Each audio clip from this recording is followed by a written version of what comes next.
welcome to Holly's Business Pharmacy. This is my favorite part of the week. Thanks to Dell Technologies, I am able to come to you every single week on a Wednesday at 12 o'clock to help you with your business. And this episode of Holly's Business Pharmacy is about how to adapt on demand with our resident Holly&Co Co-ach Kate. And I am absolutely thrilled that we're going to be covering this subject. Hello everyone, nice to see you all joining. Basically, let's think about adaptability. You know, adaptability by definition, if I had the business dictionary book, no, not a business dictionary book, what am I talking about? The English dictionary, that's it, Holly, is the quality of being able to adjust to a new condition and the capacity, okay, this is what the English dictionary would say, to be modified for a new use of purpose. Right, put simply there, it is about your chameleon type nature. That's you guys. I'm talking to you, founders of your dreams. So almost 10 years ago, Harvard Business Review, so the brainiacs out there, dubbed your chameleon nature the new competitive advantage. And so if you think about it in today's age, and we have just gone through the prime example of why we need to adapt with COVID, we have basically a very fast pace. You know, some would call it a rapid pace. The adaptability then of being able to get in with that pace is now more crucial to our businesses than ever. Now, remember, before we continue, send in your questions about this. We have Co-ach Kate. Understand that here is Dr. Tucker here. This is my surgery. It's the only hour that I can prescribe anything. You wouldn't want me to prescribe anything outside of this hour. And do remember that if I answer your questions, I'm going to write them down on my pad. What's this called? A prescription pad, that's it. And I'm going to get this over to you. And I've also made sure that I have my brew ready because I do love a bit of branding. Let me have a little, Oh, great tea. Pucker herb tea, that is. Did you listen to that podcast? Oh, I've listened to it twice already, and I obviously listened to it the first time I did it because I was on it. So by the end of today, let's think about what you're going to learn by the end of today. Why adaptability is one of the most important skills for small business owners in this current era that we live in. Understanding the fear we experience, basically. So it's about how we fear change, and so many of us do, and that's something we've really got to get into. And also how to be purposefully adaptive rather than reactive. Any of us like a good reaction and don't prepare ourselves and just overreact? Yep. So let's think about that. And also I'm going to be sharing some tips about ensuring that your business is ready to adapt. What is it that you've got to do? What medicine? What do I put on this prescription pad about what you need to take in order to get your business ready to adapt? So all of these things we're going to be covering. So do not worry. Also, we're going to be revealing our first ding, ding, ding, ding. You know, I love my ship bell, not shit bell, a ship bell. We have a ship bell in the office that we ring every time there's something great happening. We're going to be revealing our first #Tech-in-a-Box competition winner. And that is right, because thanks to Dell, and this is big news, but I'm slightly story stealing because I'm going to talk to you later about this. But this year, we're going to be giving away 30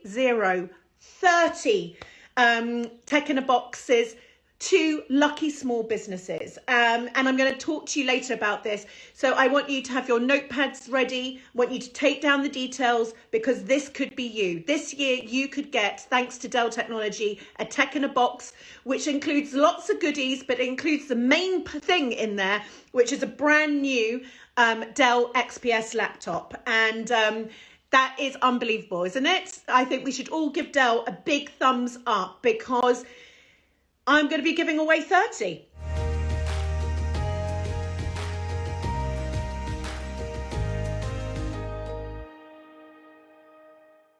So let's continue. Who have we got here? We got Cycling Newbie. The Pucker podcast was so good. It really was. If you haven't listened, he's someone that I just definitely, he's on a plane something like 30 weeks of a year. And he's someone that I would, when you sit on a plane and you just look to your side and you're like, not going to talk to that person.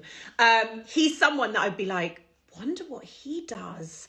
And then you get chatting and then you would start to reveal that, that you love Pucker. I mean, can you imagine how annoying it would be to be him? But anyway, right, I digress. Let's get back to the subject that we're talking about. Adaptability is about flexibility. Okay, so write this down, flexibility and versatility. So flexibility is basically your willingness, your attitude, all up here, to change, to be a chameleon. And versatility is your ability to adapt. Like, can you actually adapt? Is your business set up to actually adapt? And we basically live in this era, don't we? If we think about this, of risk and instability, not so much so of our ancestors, of course not, but we are living in this rather topsy-turvy world. And so being prepared to pivot, and we've all experienced this through COVID, when necessary, and adapt to change is basically critical for your business. Now, if any of you have done it during COVID time, this is a skill that you're going to need forever more, because our world is changing all the time. And if you haven't changed, well, I think you've all changed, but if you haven't, you're going to have to learn to. And if you have, don't think that was the first time and the last time that you'll have to do it. So amongst the total chaos that is going around the world, it is important that we focus on a few key lessons. One is the adaptability of your business is a key survival technique, and it will make you flourish. If we just think about that for a second before I go into it, think about the high street. Let's imagine the business like your high street. Those dinosaurs who have left the high street did not adapt. They were not versatile. They didn't move with the times, and that is why they're extinct. You have to, as a small business, constantly be moving forward. If you want any wall sticker, move forward. Think of the future. That's actually a really shit wall sticker. But anyway, you know what I mean. The point is that it's one foot in front of the other. Never, ever do you stand still. And I just can't tell. I'm going to talk more about this because that's actually a really common theme on my podcast. And as a founder, that means that you need to not have a restrictive mindset. It is important that your brain can actually cope with what I'm saying. So the beauty of, let's think about adapting, is that actually it's not something we need to go to business school to learn. You know how to do it. It's just that we need to rewire a little bit and get you going. So anyone can adapt. And perhaps basically before COVID, that muscle had never been worked. And perhaps you're thinking that you can just put it back on the shelf and it can gather some dust. That is not the case. If you're listening to this, I want you to understand that you cannot stop adapting. And maybe you have been able to adapt in COVID, let's just say. But how can you adapt quicker? That's the thing. How can you adapt at speed?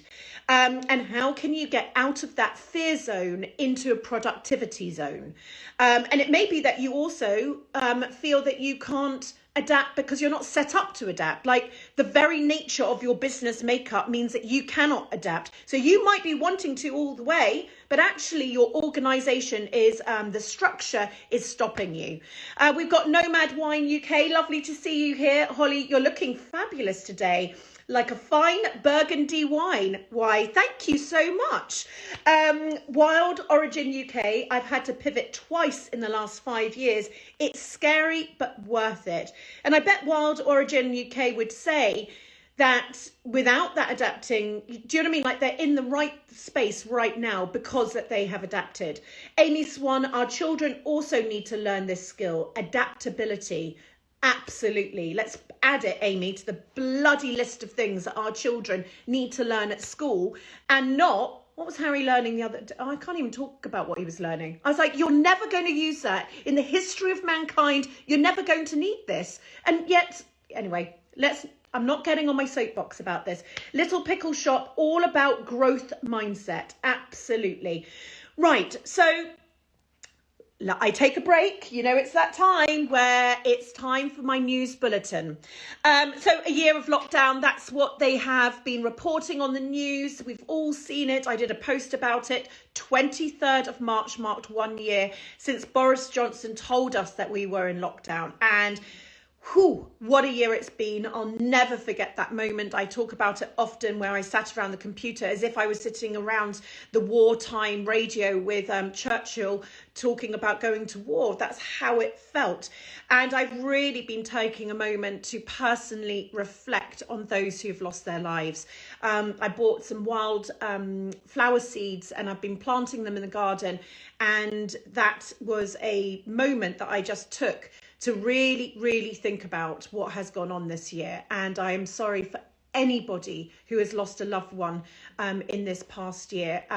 You know, I'm trying to empathise, but I've been lucky enough not to lose anybody. So my thoughts are with you. I've also taken stock of the steps founders have taken to weather this storm, and actually looked at, you know, I've just looked at past posts and people's comments about how much you have pivoted and how much you have really tapped into your chameleon-like nature. And I'm so fucking proud of you and your superpowers. And I think that small business community has socked it to the world while others have collapsed. You have shown your resilience, and I really feel that, hopefully you feel that your smallness, your nimbleness has given you a superpower that maybe you didn't quite realise, because you weren't bogged down by red tape. You weren't having meetings, pointless meetings for meetings' sakes. Anyone who's come from a corporate life knows exactly what I'm talking about. And that's why I wanted to do this session today, because you really need to tap into that superpower. And I'm going to talk to you about how. And lastly, and this is the good news, isn't it? That hopefully we're going to see restrictions easing on the 29th of March, my birthday. I'm 44 years old on the 29th of March, which will have all schools being released from Easter that week. Released from Easter? Released into Easter. That's what I meant. Little bunny rabbits being released into Easter. Don't know if you're with me, but just wondering if they should have actually cut down Easter this year, because just when the children are getting to grips and feeling their way and finding their way back at school, they're all coming out for a frigging month or 2 weeks or 3 weeks. I mean, it's just, I really think that should have been looked at. But anyway, outdoor gatherings of 6 people or 2 households are going to be allowed. And this includes private gardens, which means on the 29th of March, my birthday, I'm sure they did it for me, because they said, you know what, Holly, last year was a bit of a shit birthday. This year, you're going to have some fun. So I am basically going crazy setting up outdoor dining boards, anyway, my Google Docs, and I'm so excited to do different things outdoors, and I'm going to be sharing that with you, because I am loving getting into my creative space, and hopefully you've enjoyed it too. Creation 26, loved your NatWest Money Mindset live video. Amazingly helpful tips. I'm so happy. Jilly's Frillies, love that name. Adaptability and resilience, skills we all need. Learning Lynn Ocut, mindset is definitely things our kids need to learn. Such a great life skill. Absolutely. So many things, remember, that we learn in our business world absolutely should be used in our personal lives. From Viv's Kitchen, we are lucky to be able to adapt, made us grow. Great for the kids to see us doing it too, as they had to adapt to. Absolutely. So I'm going to be joined back to the business pharmacy at hand, what we're dealing with today. I'm going to be joined by Kate, our coach, our Holly&Co coach, Kate. And put simply, by the way, if you when I think what coaching is, it's basically the process that aims to improve performance and focus on the here and now, and not the past or the future. It's about looking at the wiring we've got, working muscles, working that muscle to do things that we've not done before. And there's lots of different types of coaching, but what I like the most is when it helps individuals like me improve my performance and be the very best that I can be. And I'm, it's not basically telling you the answers, but it's giving us the tools to apply into different situations, right? So we've done some brilliant coaching sessions with Kate. I love the resilience one. I've learned so much through this. I now use the word my non-negotiable. I don't know about you guys. Now, let me tell you more about dear Kate. She's a business psychologist qualified with over 15 years experience in some of the top world brands, including Bupa, HSBC. And then in 2019, she decided to go it alone and she went for it and started the Green Door Project, helping individuals and organizations basically unlock an organization's hidden diamond or what they needed to go and do to be extraordinary. This is the thing, it's her in-depth understanding of the science of the human psychology that basically helps Kate unlock potential, see freedom in people, see where they're not fulfilled and where they could be fulfilled. And this year, thanks to dear Dell, she's going to basically be leading 10 coaching sessions here. Yes! So we've got her for 10 sessions and we're going to get right into that. Some of the sessions that we are creating are when perfectionism caused procrastination. Yes, I know that's you, by the way. Don't go hiding. I know that you procrastinate and I know you're a perfectionist, because that's what I do. And overcoming guilt. These are just two of the subjects that we will be covering. So don't forget to comment, ask your questions to Kate, and we're going to get started in one moment. Let me just read a couple more comments that are coming through.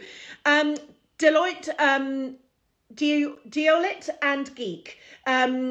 The only constant for business is change. Absolutely. And I am one of those shielding too. Sketchy Mama, this is the best university course in town. Stop it. Don't be so lovely. I've got a couple of questions. Kate, I'm coming to you. Lillian May Studio, what is important to remember about keeping on brand when adapting? Thank you. What is important to remember about keeping on brand when adapting? Yeah, I get this. Your brand doesn't need to change. So when Holly&Co, let's say, did SME SOS, did Holly&Co, the brand, change? Not really. It added something to our brand. So I think you need to think about that. So when we launched the podcast, and we didn't have a podcast before, the Holly&Co brand didn't change. Think of your businesses like children. Think of them as adapting and learning new skills. And as so the child doesn't change, its personality develops, doesn't it? Its tone of voice develops. Always look at your company as a human thing. So when you learn a new skill, it doesn't mean my outer body or my brand or my Holly changes, but over time you could maybe adapt something. You can move forward with it. So you don't need to throw anything away when you adapt, but actually it can fine tune things. That's the other thing. You can definitely, through adapting, well, you should. When you adapt, you should learn. So your brand should move forward, but not change. I hope that answers your question. Weekend Candy, how did you get the mindset back when you're feeling flat after a bad business day? Well, you know what, for me, and we're going to go to Coach Kate about this, for me, admit it's been a shit day. Just let it be. You cannot have fantastic days every single day. And I think it's one of those things that, you don't need to give up on your growth mindset just because you've had a shit day. That's exactly what it is. Call it out. Say, I've been absolutely crap today. I should have fired myself today. Or the world was against me today. What is that? Go for a walk. Go and do something else. Put something shit on TV. Go and eat the bar of chocolate. probably bad things to suggest to do, but we all do it. Get to bed, have a good night's sleep, wake up in the morning. It's a fresh day. It is a fresh day for you to just go and smash it. And just because yesterday was shit does not mean tomorrow will be. Anyway, that's just my thoughts on that one. So we're going to go straight to Kate and we're going to get going with this session. And I'm really excited. We just dive straight in because her moments with us are so precious and we want to get all of the advice that we can. Hi, nice to see you. You too. Thank you for all those lovely words. Oh, well, I just wanted people to know what we're talking to the real deal. And I just needed everyone to know that. So it's going to be brilliant, this session. Let's just jump straight in. Tell us, how do you think about adaptability in a business context? And what can we do to get better at it? Yeah, I mean, I think you talked about it already, Holly. It's adaptability is about evolution, isn't it? It's about survival. So, you know, what, 250 years ago, Charles Darwin spoke about adaptability, didn't he? And he said, what did he say? It's not the strongest who survive, it's the ones who are able to adapt to change. And isn't that true about business, yes. Right? Yes. It's not the big ones who have the big balance sheets and the mighty buildings. It's the ones who are able to change. So it's completely relevant for businesses that want to survive and evolve. And God, you know, he might have said that 250 years ago, but wasn't he spot on? The last 12 months of, you know, told us, right? And I think there's honestly, I feel I could talk about this for a week. You know, I talk about this all the time, this need for adaptability, and people struggle with it. And I know that there's, you know, one of the spaces that people struggle with is around resilience. And we did a series of IGTVs last year, didn't we, on resilience, because it's really, really important for adaptability. And what we spoke about was things like how to manage our fear that's associated with a crisis, because so often we adapt because it's a trigger response to something going wrong, you know, and it might be the pandemic, you know, revenues that kind of disappear overnight, but also things that just happen, you know, without a pandemic, like, you know, new competitors popping up and that kind of thing. And we spoke about how to kind of manage our state and the kind of chemicals that flood our body when we experience threats to move us out of this fight and flight reactive response and into a more kind of, you know, being at our creative best and how we kind of adapt and tackle these things. Because it's really essential that we allow ourselves and allow our brain to be able to see all of the choices and options in front of us. And when we're under threat, we get kind of tunnel vision. And, you know, fearlessness is not, it's not the absence of fear, because it is scary. It's our mastery of it that we need to get our heads around. So, but today I kind of thought those IGTVs are still there, aren't they? So yes, there was so everyone can go and have a look if you want to go recap on resilience. But today we're talking about our abilities to adapt, our mindsets, and what we need to do.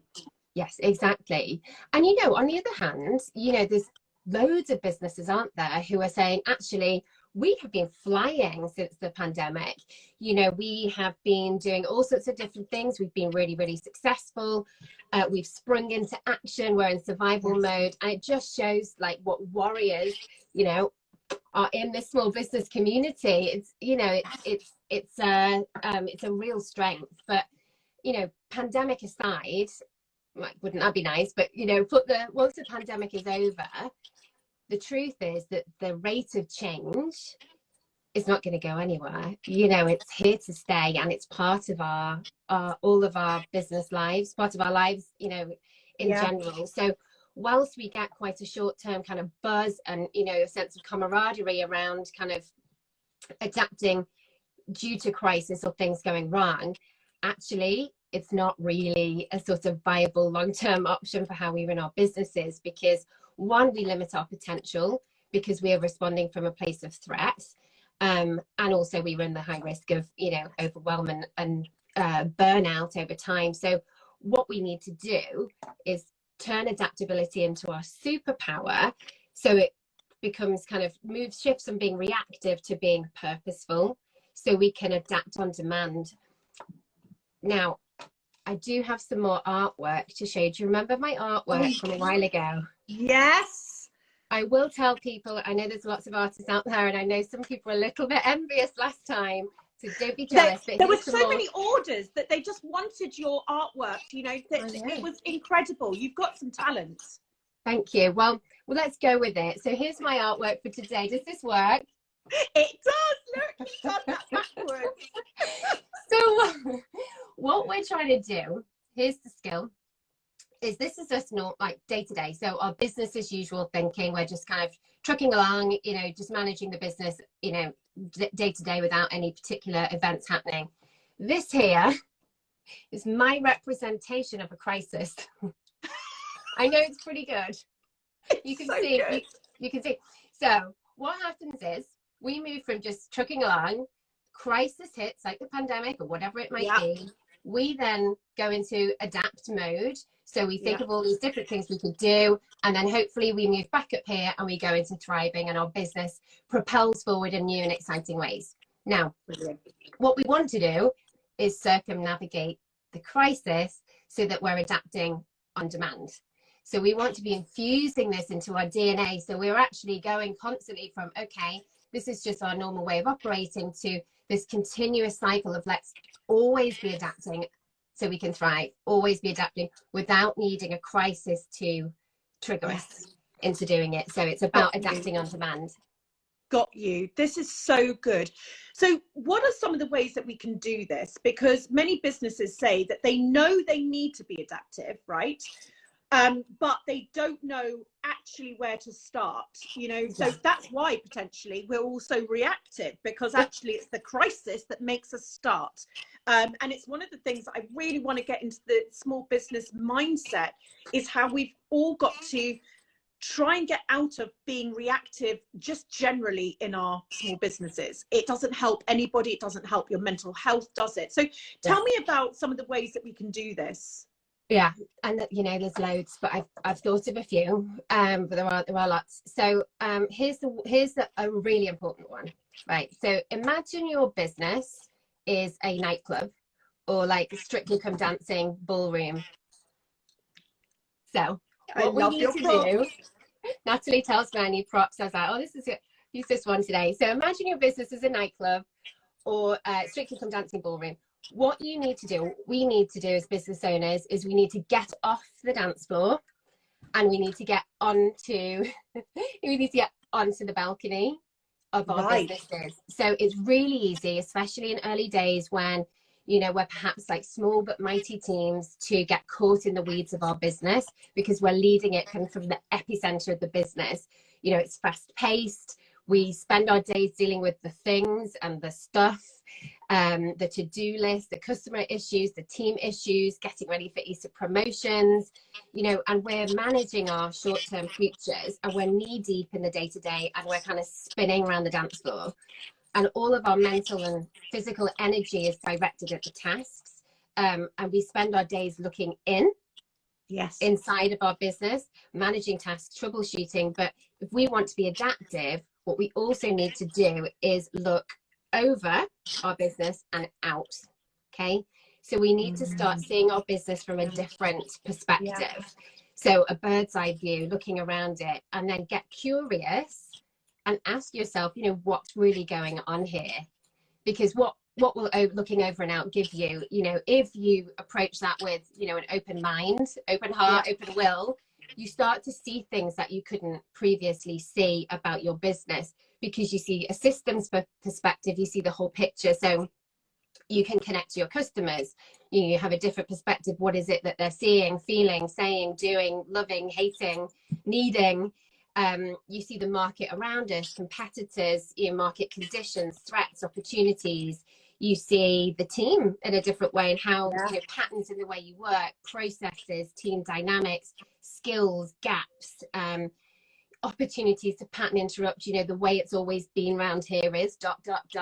because you start to see things that could be better, and you connect to sources of inspiration, you know, like this community where you ideate and learn from one another. So regularly, not just doing this once a year on some kind of offsite, but regularly getting off the dance floor and onto the balcony gives you insight and inspiration as to why and where you want to adapt. This is how we start to be less reactive. I mean, I don't know, Holly, I don't know if you have any examples of when you've had a balcony moment and it's led you to do something differently, perhaps because you saw something you didn't previously see.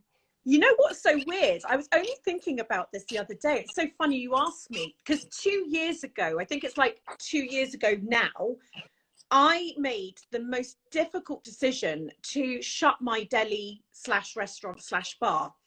And for those of you who didn't know, yes, I was a landlady, but the vision was that, you know, Holly and Co, we had this physical space, the coffee shop that, you know, is beautiful and lovely. And so, but I had the vision of saying, because I'm obsessed about the high street, I slightly took matters into my own hands and said, well, what if I could build a deli, a restaurant, a bar that only stocks small businesses? And, you know, the coffee shop's going well, so let's do this. Spent a frigging fortune and literally took a building, gutted it, built in a working kitchen, an entire bar and a deli. And by the way, this place is not that big, but it had very big vision and it was stunning. And I know, Kate, you know, it was so beautiful and it was just so glorious. 20 people it took. It was open 7 days a week from 8 a.m. in the morning to obviously midnight, because we had a bar. It took 20 people to run. It was so wonderful.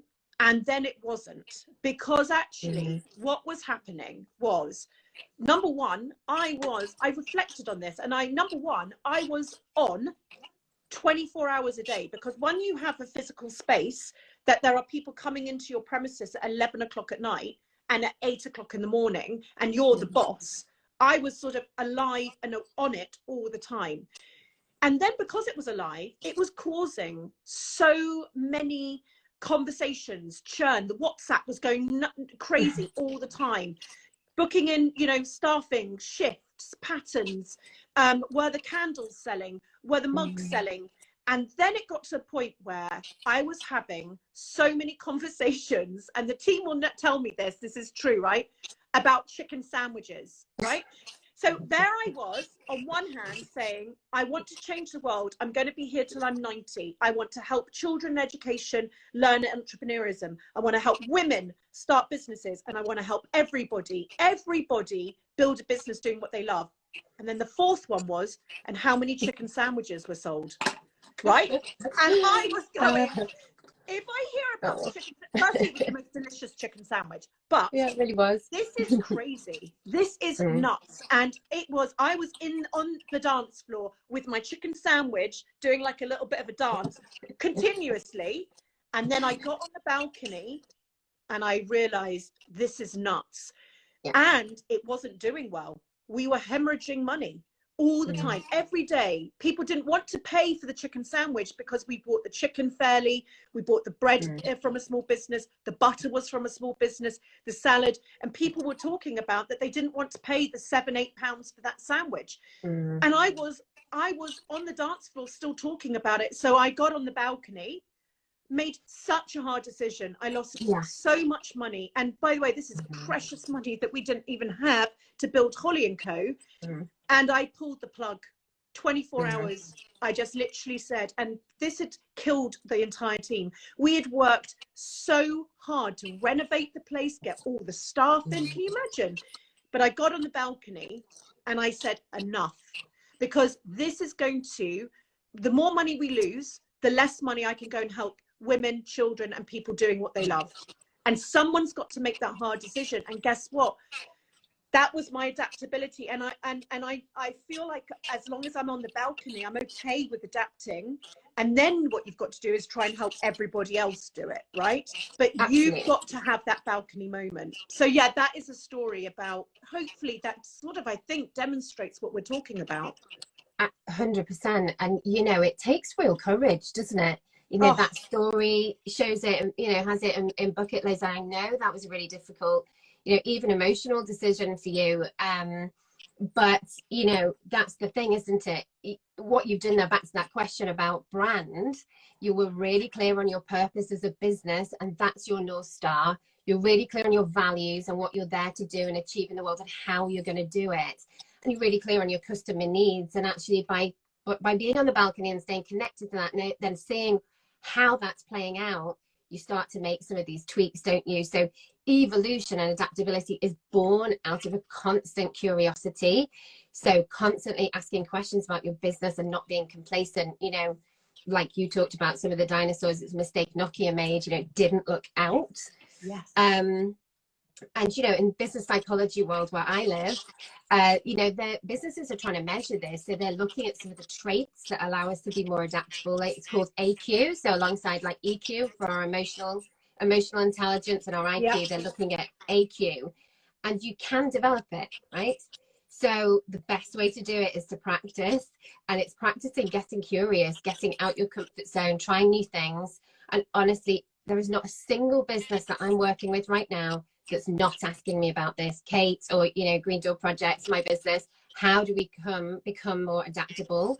And often I'll do things, I mean, you know, Holly, like I will take people out to, this is the extreme end of the spectrum, but chuck them in the middle of an Indonesian jungle and have them work with, you know, fishermen and projects that are completely out their comfort zone or areas of expertise. And that scenario forces them to get curious and lead from a place of not knowing all of the answers.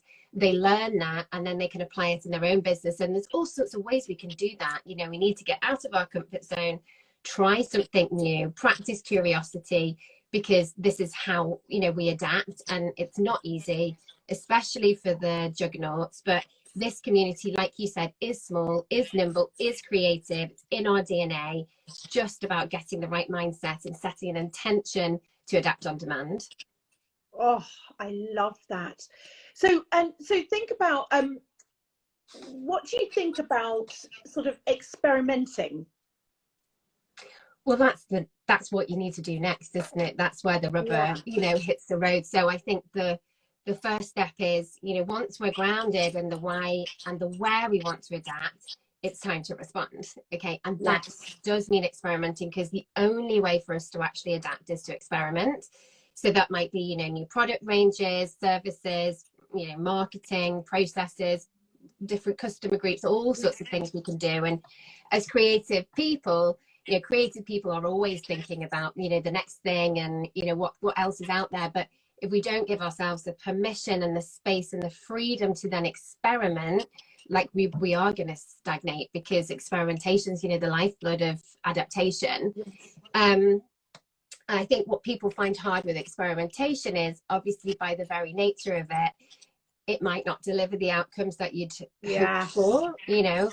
So the trick in experimenting is all around your attitude to an openness to seeing all kind of experiments, whether they're successful or failures, as opportunities to learn and grow our businesses.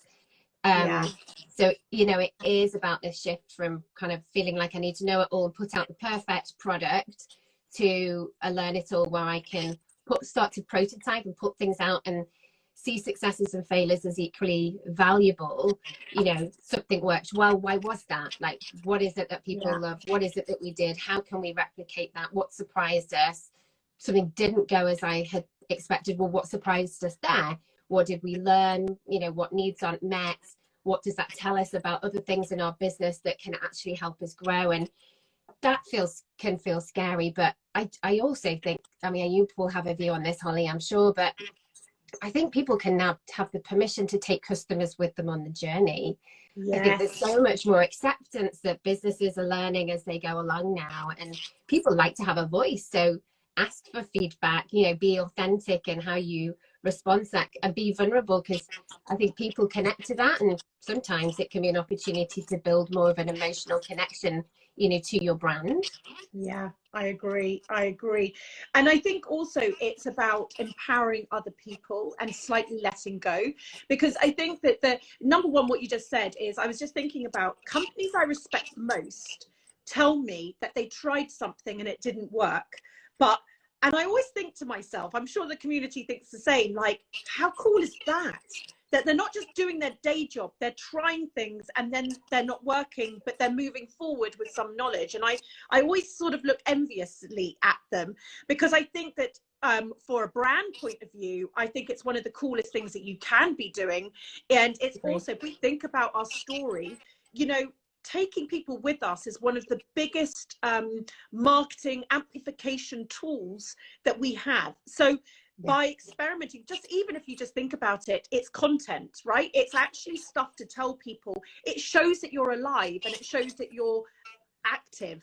And the other point in terms of empowering other people, we've just created something called, you know, we realized that Holly&Co that, you know, we weren't in the office, we're not an office-based company anymore. Our office now will be used for when we need meetings, have meetings. We'll maybe go in once a week and then everyone goes at home to work. But I realized that we needed to come together, though, that there was this point of wanting to harness our brains and keep the vibe of Holly&Co, the culture going. And even though we have our meetings every week, I just wanted to do something special. So we always love to create a good old name. And I think naming things is brilliant. Never boring names. So we called it the M&M meeting, the meeting of minds meeting. And it means that we can eat M&Ms, right? That's the most important thing, right? Now, the meeting of minds meeting is every month I set a subject, a business problem that we're tackling at that point in time, or an opportunities that we're tackling. And I ask the entire team to create a doc, a Google Doc, putting down 3 to 4 ideas on how we could approach this. And it's amazing because actually it encourages people to think outside the box. You know, basically, I am not looking for anything that we're doing today. And I'm actually looking for you to go there with your mind and come back and put it down. And everything is possible. And it has been, we've had 2 of the meetings. We've got another one tomorrow. It's been amazing because, you know, it's allowing other people, it's giving that permission to experiment, to say, and guess what, we can go and try it, as I just said, and we might fail, but that's okay. Yeah. And actually, you're just inviting like such vibrance and diversity of thought there, aren't you, that you need. And actually, you do need it, because if you are doing what you need to do and getting on the balcony, these people are still on the dance floor, dancing with one another, with your customers. You need that insight. You know, you need their thoughts and their insights and their contribution to adapt. So it becomes really vital. And, you know, it's about giving them permission, like you say, not, you know, obsessing about whether somebody filled in the spreadsheet you designed 5 years ago and the colors that you liked. You know, it's not about that. It's about letting them do things their own way and experimenting themselves. And, you know, I can't remember, somebody famous said once, it's really difficult to change one thing by 1,000%, but it's actually quite easy to change 1,000 things by 1%. And that's why you need your team. Yeah, you're so right. And that is also the thing. Anyone who's got a team or people that work with them, as you said, they are on the dance floor. They've got a different perspective. So getting them up on the balcony with that perspective is so cool. I'm going to read out some comments. Dinky Artist, off the dance floor and onto the balcony. Love it. I love it. Tree Kind Art. This is so helpful. Thank you. Sparkle Child London. Know when to say no. Best advice ever. Lots of love and support for my deli story, which is so kind of everybody. We've got Shankland and Stowe. It's amazing to hear this, Holly. It must have been such a hard decision to make. I am my business and I am constantly looking for ways to adapt. I so want to thrive. I think we all do, and it's, you know, it's tips like Coach Kate is giving that will help us. We Red Upcycles definitely need to experiment and fail, as if you don't, you will never grow and move forward. Absolutely. Brown Cow Events. When self-employed, there is nobody saying no. It's a double-edged sword, but that's what's satisfying. I know what you mean, Brown Cow Events. You don't have someone saying, that is actually quite a shit idea. And so sometimes you can go and experiment and fall flat on your face. But this is the ride that we're on. Creation 26, I have to say, Holly, I have an image of you in this large ship zooming forward, and we're the smaller boats, businesses following. with you leading the way, your amazing spirit advising us all. I mean, that is just a freaking nice comment, isn't it? Before you go, Coach Kate, tell me, the mindset obviously is the crucial part here, right? That's what we're talking about. Tell me, what else do we need to be thinking?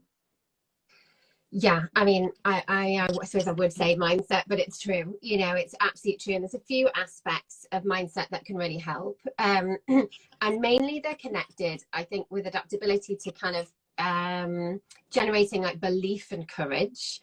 So plus all the work on resilience that's on the Instagram TVs that from November. So a few things you can do for this. So first of all, you kind of touched on this earlier. Think about identifying areas of your mindset that's fixed, or areas of your mindset that's a growth mindset when it comes to adapting your business. So fixed mindset is where we believe that, you know, we're either good at something or we're not. So you're almost born with it. Like I was born, you know, bad at maths. So there's kind of no point me trying. And that was my truth for a long, long time. Until I ended up doing, you know, advanced statistics in a master's degree and took a job in designing psychometric tests. I was like, maybe it's not true, you know, but we hold these things, don't we, really tightly. And the problem with fixed mindsets, it can really limit your potential and your business's potential, particularly if you're making judgments and decisions from that place about yourself, about your team, and about the business and what it's actually capable of. It can impact your confidence and motivation. And also, you know, on the other hand of it, if you really believe that you are truly excellent at something, it can make you really closed off to those perspectives that we just spoke about from other people and the team and that kind of thing. And the truth is, no one person has all the answers today, you know, so we've got to stay open. So a growth mindset is more where you see success as a journey. You know, it's messy, it's not linear. And we recognize that the way we get better is through kind of our grit, determination, and, you know, trying experiments and learning from failure. So we need to be catching ourselves when we recognize that we've got a fixed mindset around some of the areas we might want to adapt. Big watch out for women. We can talk about that another time, but women tend to have more fixed mindset than men. And actually, somebody mentioned about children earlier needing to be adaptable. Actually, how often do you hear people say children are so adaptable? It's because they approach the world from a place of learning and curiosity, whereas as adults, we tend to approach it from a place of knowledge and experience. That's why they adapt quicker.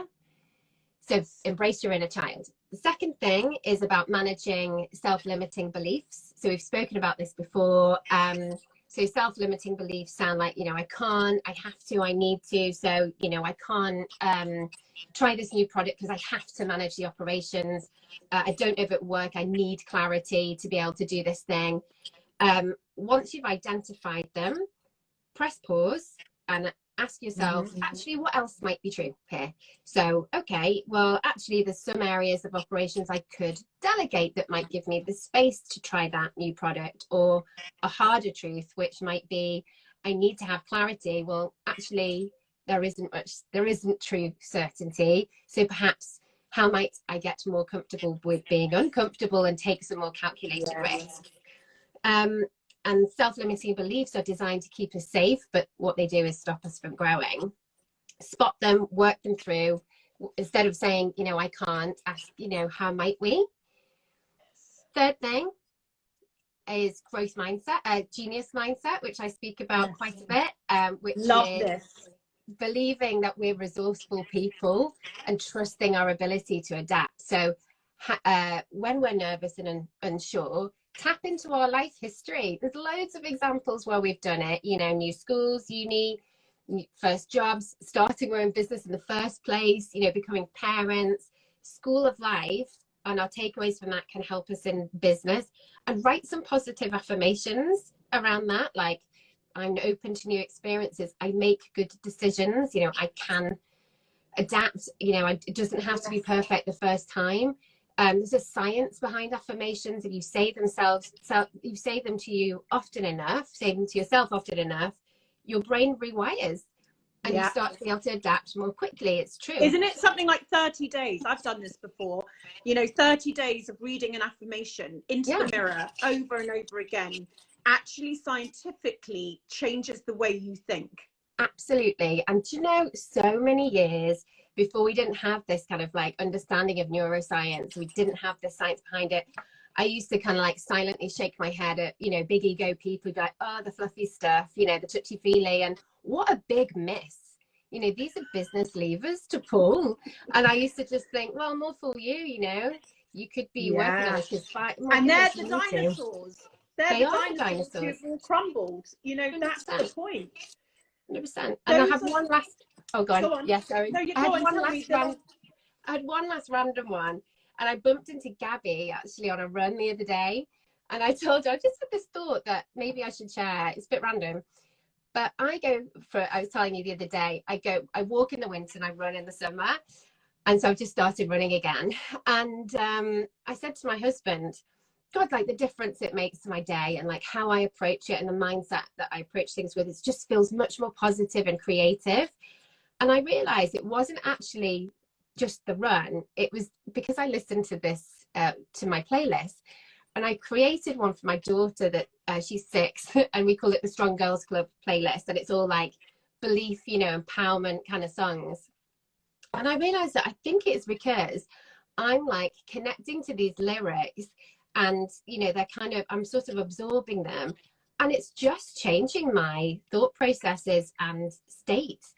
And there's lots of science behind this that says music, you know, it's really powerful in doing this. And for other people it might be podcasts or speaking to other people, but it's about connecting to positivity because it's infectious and it's really powerful. That's a random lesson thought. Oh, I love that. I love that you bumped into Gabby.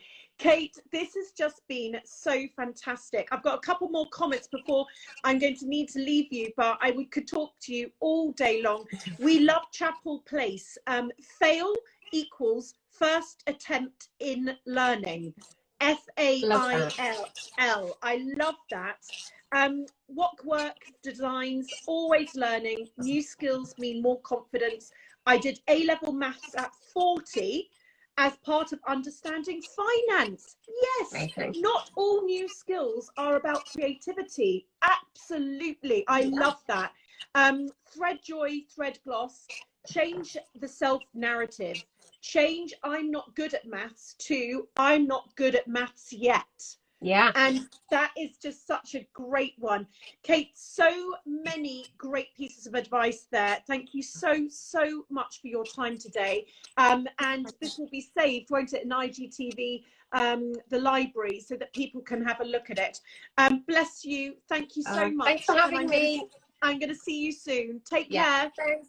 Bye. Bye, Kate. Bye. My goodness. Now listen, guys, we've got something exciting now to talk about, because do you know how I mentioned, I mean, firstly, my mind is blown. I'm going to summarize in a moment, but I need to tell you about this thing that we've got going on here with Dell Technologies.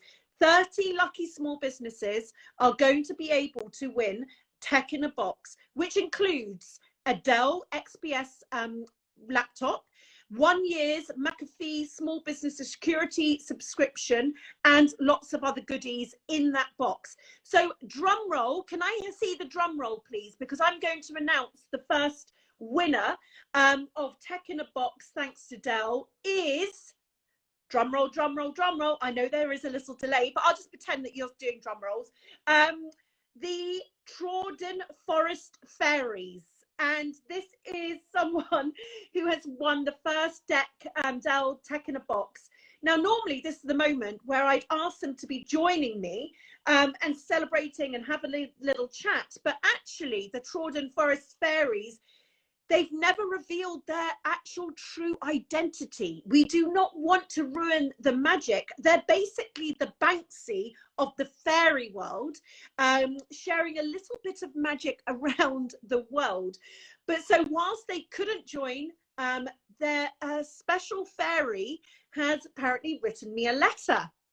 And the letter goes, "Dearest Holly, where do we begin to thank you for what you've done over the last 12 months? Your never-ending infectious energy and zest for life, your overwhelming support for your community, your heartfelt messages of hope and encouragement have all helped so many get through the last 12 months. I didn't realize the fairy was going to be this nice. This time last year was the start of life-changing events all around the world, but you selflessly put your community first. Your daily posts, your wonderful, inspiring podcasts, your ingenious SME SOS, those delightful tea parties. God, can you remember those? All thought up by you and the team to keep us all focused and believing in ourselves. You're constantly shone a beacon of hope for us, and for that we thank you from the bottom of our hearts. I didn't realise the fairy was going to be this nice. It sounds like I'm reading quite a congratulatory me type thing. So sorry about this. What a lovely fairy. As a way to thank you, today we are hosting a tea party in your honour. Please know that when the travel restrictions are lifted, we would love for you and your incredible team to travel up to Lancashire and take tea with us. Love, the fairies. I mean, how can we go from a growth mindset, and then I am reading out a fairy letter? But you see, this is what I love this community for. We can do the yin and yang, and this wonderful letter has come from our first Tech in a Box winner.